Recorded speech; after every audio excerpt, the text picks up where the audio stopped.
ज्ञानं तेहं सविज्ञानम् इदं वक्ष्याम्यशेषतः। ज्ञानं तेहं सविज्ञानम् इदं वक्ष्याम्यशेषतः। यज्ञात्वा नेह भूयोऽन्यत् ज्ञातव्यमवशिष्यते। ज्ञातव्यमवशिष्यते। मनुष्याणां सहस्रेषु कश्चिद्यतति सिद्धये।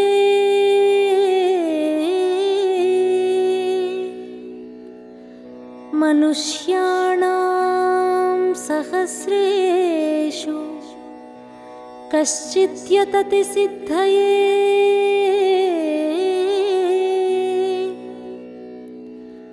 यततामपि सिद्धानां यततामपि सिद्धानां कश्चिन्मां वेत्ति तत्त्वतः। कश्चिन्मां वेत्ति तत्त्वतः।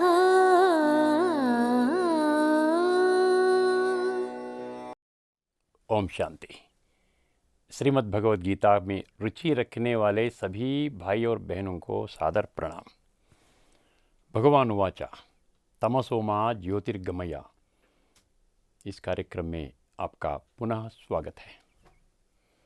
एक बात को हम बार बार दोहरा रहे हैं कि गीता में अनेक अद्भुत आध्यात्मिक रहस्य विद्यमान है।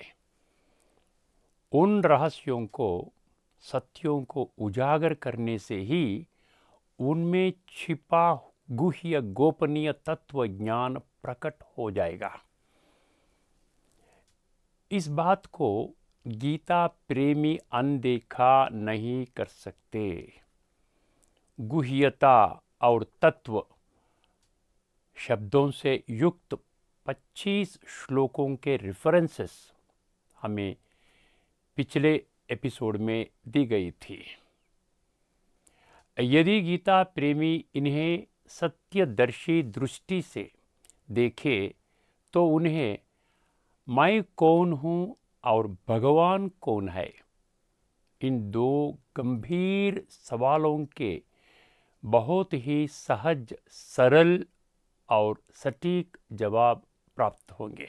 तभी हम जान जाएंगे कि गीता ज्ञान मेरे जीवन के उत्थान के लिए दिया गया है। ब्रह्म कुमारी शांति सरोवर एकेडमी हैदराबाद ने इस सत्य को सभी को बताने के एकमात्र उद्देश्य से इस कार्यक्रम की शुरुआत की है। आइए इस एपिसोड में उन्हें तहे दिल से धन्यवाद देकर अपनी चर्चा शुरू करते हैं। हम आपके ध्यान में बार बार उस रहस्यमय सत्य को लाते हैं जिसे स्वयं भगवान ने 7वां अध्याय 3 श्लोक में प्रकट किया है कि बहुत कम लोग तत्व ज्ञान के माध्यम से मुझे प्राप्त करेंगे। यही कारण है कि पिछले 3 एपिसोड्स में हमने तत्व के महत्व, वास्तविक अर्थ और प्राप्त करने की विधि को स्पष्ट करने का प्रयास किया है। इस एपिसोड के साथ हम तत्व के विषय पर चर्चा समाप्त करते हैं। अब आज के मुद्दे पर आते हैं। उपदेक्ष्यन्ति ते ज्ञानम ज्ञानिनः तत्वदर्शिनः। यह 4वां अध्याय 34वां श्लोक में पिछले एपिसोड में विश्लेषण किए गए शब्दों से यह कौन सा गुह्य सत्य प्रकट होता है।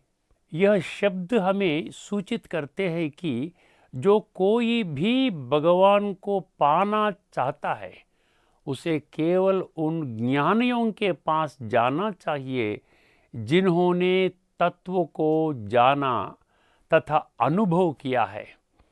यह सत्य स्वयं भगवान ने ही बताया है।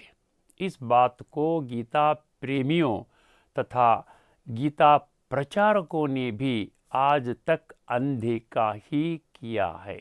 इस एपिसोड में यह तत्व ज्ञान मेरे सोचने के तरीके में क्या बदलाव लाता है? आइए इस प्रश्न का संतोषजनक उत्तर प्राप्त करने का प्रयास करते हैं। इसके लिए पहले यह स्पष्ट रूप से समझ लेना आवश्यक है कि गीता में भगवान ने ज्ञान शब्द की व्याख्या किस प्रकार की है। अभी तक हमने धार्मिक ग्रंथों व शास्त्रों में महारथ या एकेडमिक क्षेत्र में बड़े बड़े डिग्रियों से प्राप्त शिक्षा को ही ज्ञान माना है।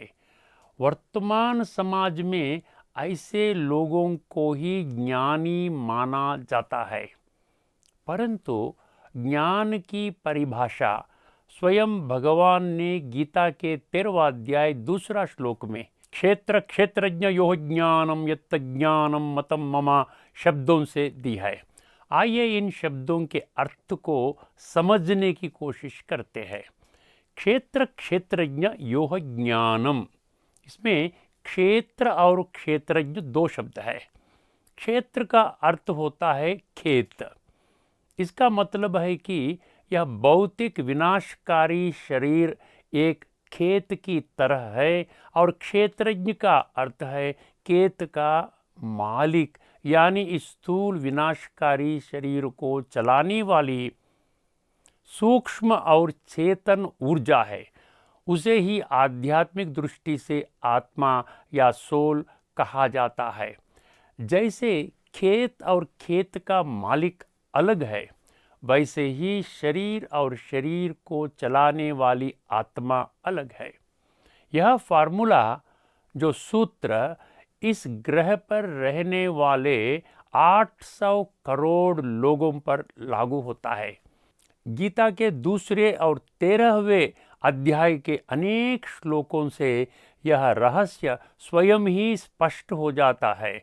हम आगामी एपिसोड्स में इनमें से कुछ महत्वपूर्ण श्लोकों पर चर्चा करने जा रहे हैं। जो ज्ञान इस रहस्यमय सत्य को प्रकट करता है, वह ही सच्चा ज्ञान है। ऐसा स्वयं भगवान ने यत्त ज्ञानम मतम मम इन शब्दों के माध्यम से स्पष्ट किया है कि यह मेरा मत है।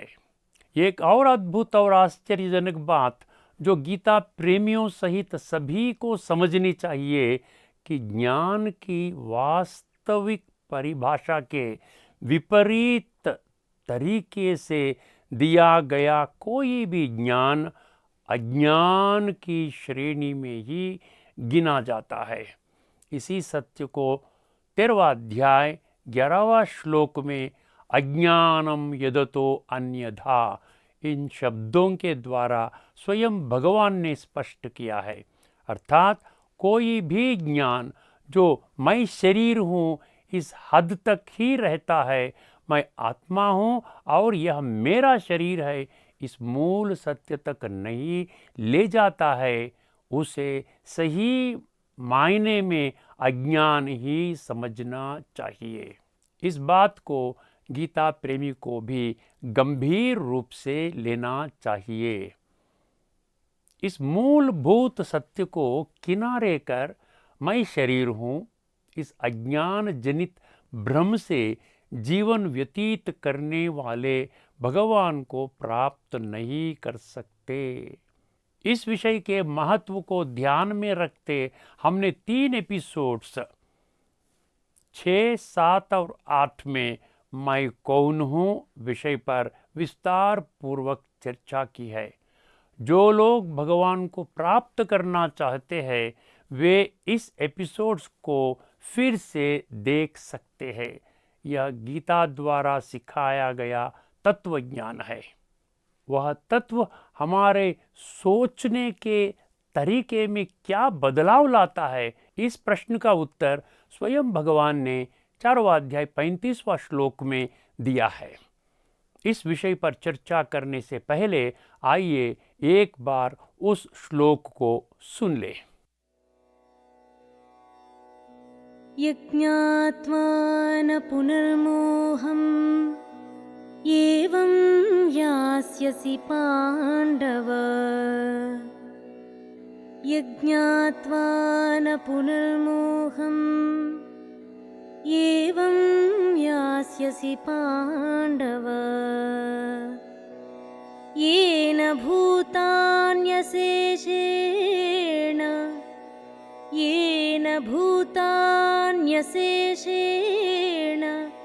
द्रक्ष्यस्यात्मन्यथो मयि।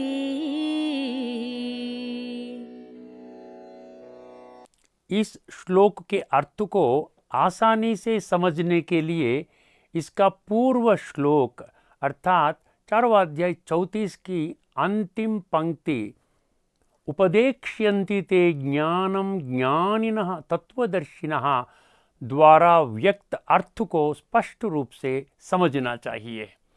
इन शब्दों से संकेत मिलता है कि जिसने गीता के गुह्य तत्व गहराई से जाना, समझा और अनुभव किया, उन्हीं द्वारा ही यह ज्ञान की शिक्षा लेना चाहिए।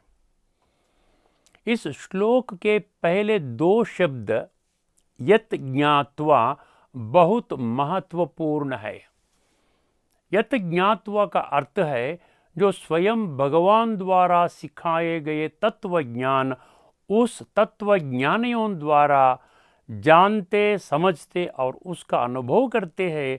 ऐसे व्यक्तियों की स्थिति कैसे होगी उसका वर्णन करते हैं।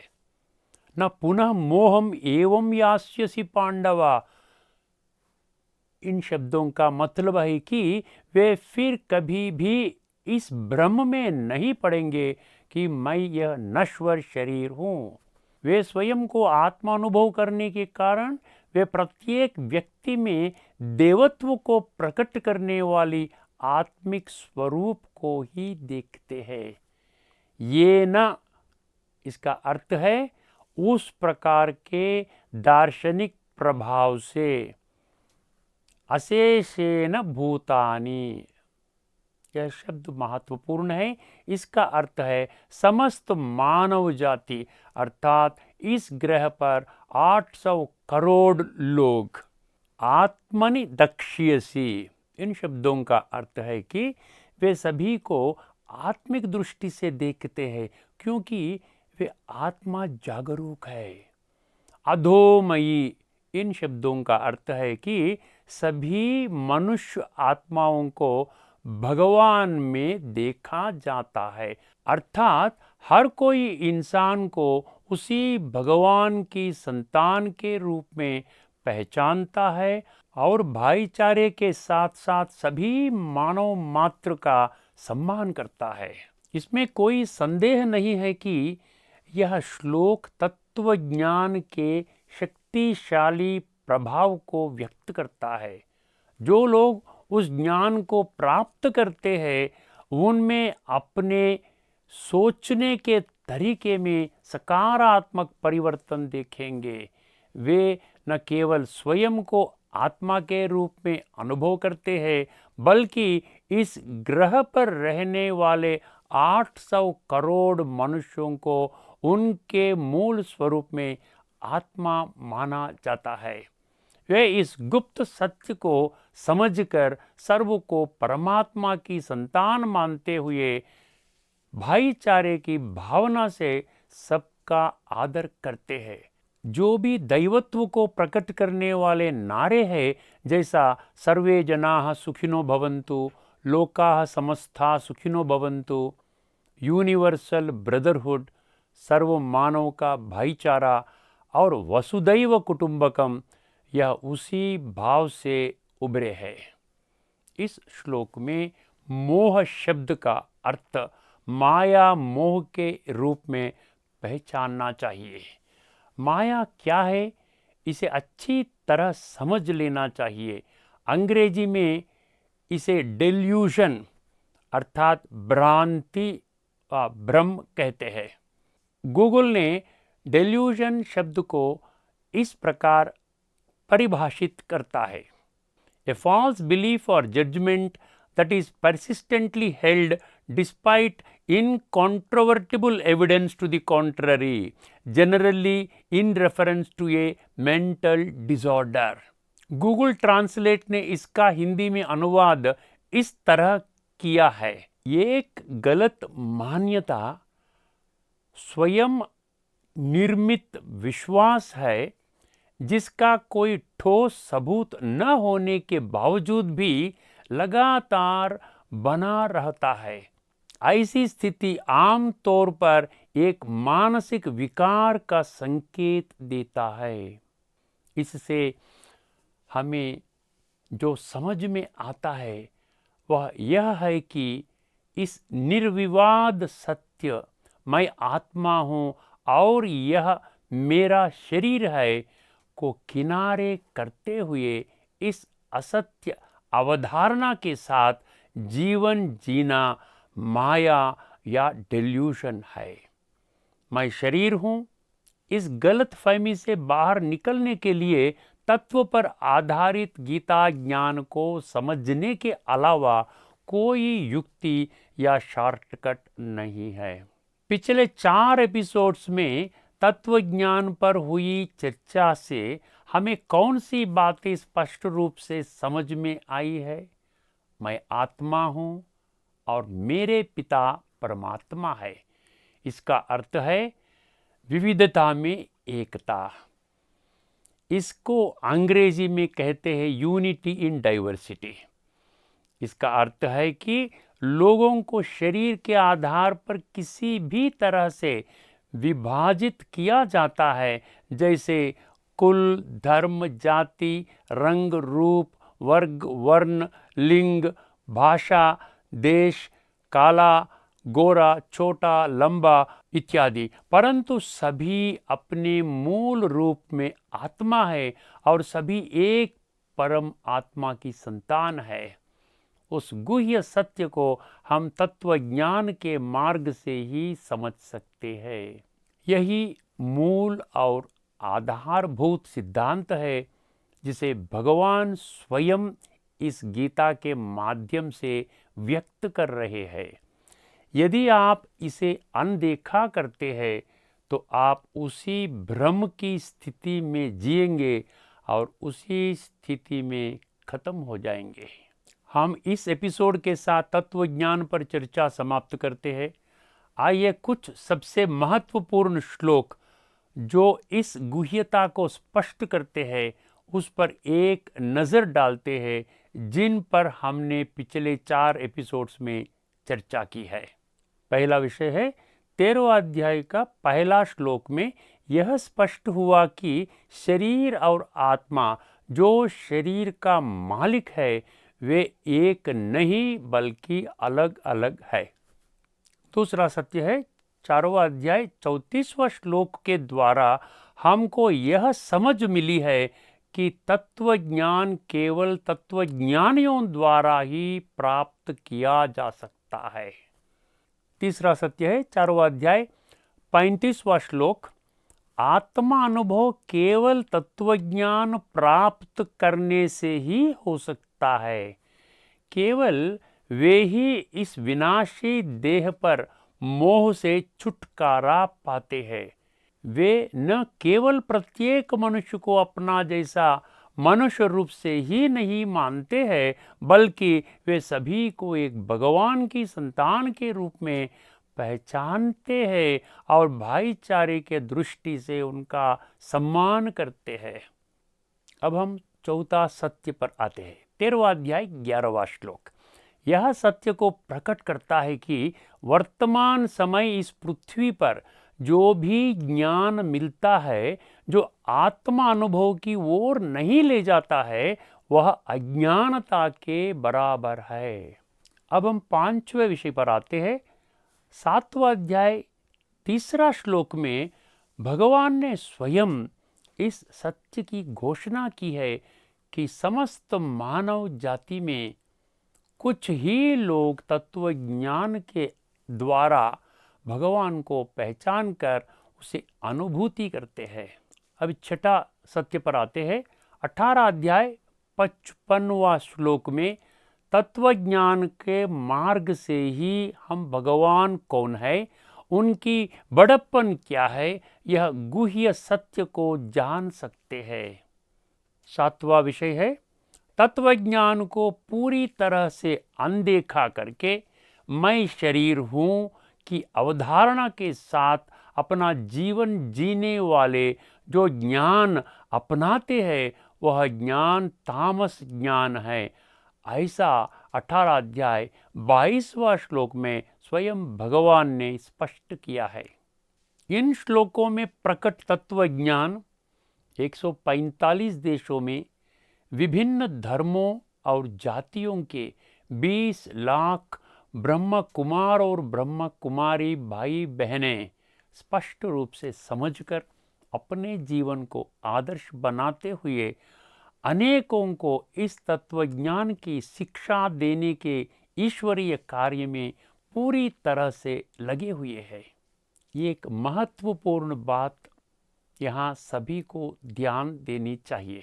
स्वयं जानने का प्रयास करना चाहिए कि क्या वास्तव में ब्रह्म कुमारियों के साधकों ने भगवान को प्राप्त कर लिया है या मिथ्या प्रचार कर रहे हैं। आपको बस इतना ही करना है कि आप निकटतम ब्रह्म कुमारी सेवा केंद्र में जाकर उन भाई बहनों से बात करें जिन्हें वह ज्ञान प्राप्त किए हैं और हमें सच्चाई का पता चल जाएगा। क्या अलग अलग जातियों, अलग अलग धर्मों के और अलग अलग देशों में रहने वाले लाखों संख्या के लोग कहीं झूठ बोल सकते हैं? हमें पूरी उम्मीद है कि कम से कम जो लोग गीता के प्रशंसक हैं वे अपने बुद्धि नेत्र को जागृत करके इस सच्चाई को महसूस करेंगे, जिससे वे भी भगवान को प्राप्त करेंगे और उनके बताए रास्ते पर चलते हुए अपने जीवन को बेहतर बनाएंगे। गीता का तत्व ज्ञान मेरे सोचने के तरीके में किस प्रकार का परिवर्तन लाता है। हमें लगता है कि इस एपिसोड में चर्चा द्वारा यह प्रश्न का संतोषजनक उत्तर पाया है। हम इस एपिसोड में चर्चा यहीं समाप्त करते हैं। पिछले 4 एपिसोड्स में चर्चा के माध्यम से हमने गीता प्रेमियों के ध्यान में तत्व ज्ञान के महत्व, उसका वास्तविक अर्थ, प्राप्त करने की विधि और उसका अनुभव करने की विधि को स्पष्ट करने की कोशिश की है। अगर आपको इस एपिसोड्स में चर्चा पसंद है तो आप इन वीडियो को अपने रिश्तेदारों और दोस्तों को साझा कर सकते हैं। यदि अब तक चर्चा किए गए विषयों पर आपकी कोई संदेह है तो आप वीडियो के कमेंट सेक्शन के माध्यम से हमें बता सकते हैं। जो लोग इस कार्यक्रम का सभी वीडियोस प्राप्त करना चाहते हैं वे ब्रह्म कुमारी शांति सरोवर हैदराबाद के YouTube चैनल को देखिए। गीता के यह तत्व ज्ञान मनुष्यों को सिखाने वाली पहला और प्राथमिक पाठ क्या है? आने वाले एपिसोड में हम इस पर विस्तार से चर्चा करने वाले हैं। अब हम आपसे विदाई लेते हैं। अगली कड़ी में मिलने तक सभी को नमस्कार। लोका समस्ता सुखिनो भवन्तु। ओम शांति।